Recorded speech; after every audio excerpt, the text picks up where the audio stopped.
the game, cause see the boxing voice. Welcome back, gang, for the first time and hopefully many more to come. Don't forget to subscribe to the YouTube channel and click on the notifications right here, this little bell, so you can get those emails every time we go. Let's switch subject just a little bit to his brother, Marsellos. Obviously, he's taking up the sport now, and not uncommon to see your older brother have so much success and want to get a crack at it. Where do we see Marsellos going? Does he have a legitimate opportunity, or is this just something he's picking up? Oh, he's got a great opportunity. Marsellos, the only thing he really needs is more reps. He just needs more experience. Deontay had a short amateur career, and it was 34, 35 fights. Marsellos' amateur career was like 8 fights. But he made the right decision in turning pro, because he could have spent another 2 years in the amateurs, and instead of 8 fights, he might have 12 fights or something like that, because there's just not a lot going on. So I really think he made the right decision to turn pro. He's 2-0 now, and he's on his way as a cruiserweight. And all he really likes, he's got the will to win. He's got a great punch. He's got great athleticism. All he really needs is just more reps, just more experience, more fights, more opportunities. The fact that he's here and in this camp and he gets to spar with the sparring partners that you bring in for Wilder, one would assume that that's going to sharpen him and he's going to be a great fighter. Could we believe that? Oh, Marsellos has tremendous potential. He needs more experience. That's a great position to be in. It would be one thing if you say he doesn't have talent, or he's not athletic, or he can't punch, or he doesn't want it bad enough. You know, if those were the problems, you would have a big problem.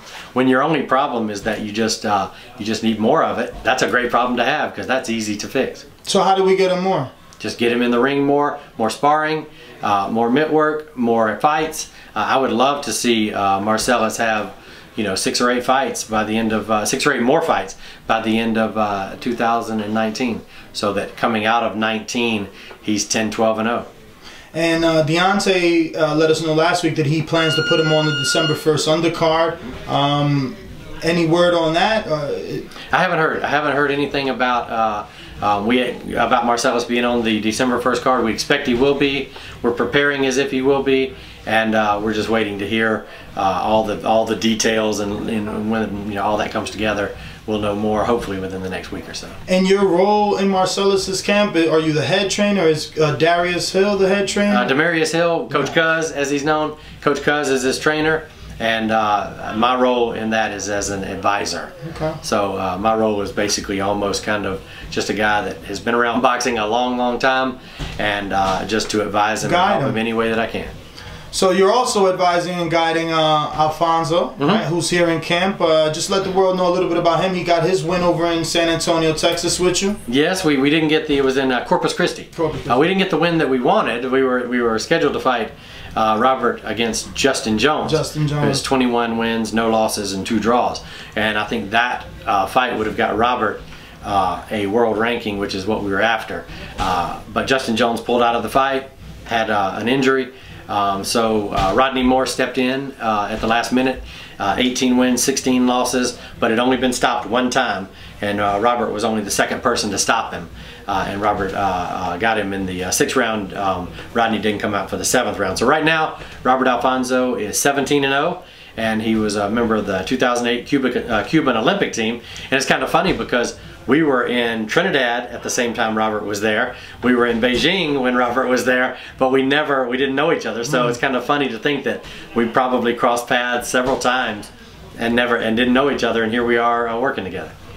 And he has a contract or something with Heavyweight Factory, right? Right. We're working with the Heavyweight Factory and Chris Lawrence and Henry Revolta and all those guys. They've been on the road. They're just now getting back in town. So we expect that we'll be ironing out the rest of the year for Robert here in the next few days.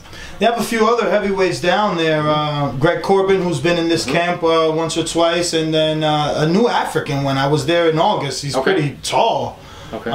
Slim, like Nkosi Solomon. But what's next for Robert? When can we expect them back in the ring? Not sure. We're waiting to hear any opportunity that comes up. Robert will be ready for. He's ready to make a move in the heavyweight division, and hopefully we get some opportunities real quick with the Heavyweight Factory behind us. I think that Robert will be one of their featured guys and one of the guys that they They really want to move because he's not far away. You know, it's one thing to take on a kid that's 2-0, 3-0, 4-0. You know, you've got a longer road in front of you. When you're 17-0, you know, you're right at the door of some big opportunities. So we're looking forward to those. Speaking of big opportunities, I wanted to ask you a question. Keeping it on Robert, Deontay makes it clear that he doesn't want to do any business with Eddie Hearn. Not in the foreseeable future. You know, right now he's focused on Tyson Fury. How does that sit for you? Are you willing to deal with Eddie? Because you have other fighters, and Eddie has the DAZN platform. I mean, it's not a rumor anymore. He's locked in Canelo. So now Canelo's next fight is on DAZN. You got Anthony Joshua on DAZN. You got Alexander Usyk on DAZN. He's got a handful of champions now on DAZN. Is that something where you would put in a call to Eddie to see could you get a Robert Alonzo maybe on DAZN, or a Marsellos Wilder maybe on DAZN, so they can get that U.S. exposure early in their career? Well, usually those things are handled through your promoter, not so much as much through manager, you know, or advisor. So we expect that those things will be coming. As far as anything with Eddie, you know, I've got with Deontay, I've got the trainer hat and the manager hat, and when I get in camp, I'm in the trainer mode. Tyson Fury, Tyson Fury, Tyson Fury. If you'll stay right there, don't move, don't move. We had these printed up, and the reason we had these printed up is because this is the Tyson Fury that we're preparing for.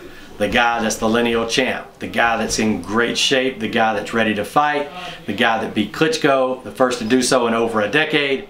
This is the Tyson Fury that we're preparing for. We don't want to hear about layoffs. We don't want to hear about anything else other than the best guy that he's going to be, and that's who we're preparing for, and that's how serious that Deontay is taking this, and that's why we had these made up. Deontay already knows this, but this is for all the guys in camp, from the guy that sweeps the floor all the way up. Everybody's going to be focused on the best Tyson Fury, because that's the guy that we're going to be fighting. All right, Jay, thanks. Thank you. So are you going to post TBV family, yes, YouTube has been cutting funding to their channels as of late, and with net neutrality going through its process, the internet is changing. If you want to keep your favorite channel intact, coming up with tons of content, and plus get hours and hours of extra content, head over to patreon.com/ThaBoxingVoice to become a member of the TBV family and help support the channel. Peace.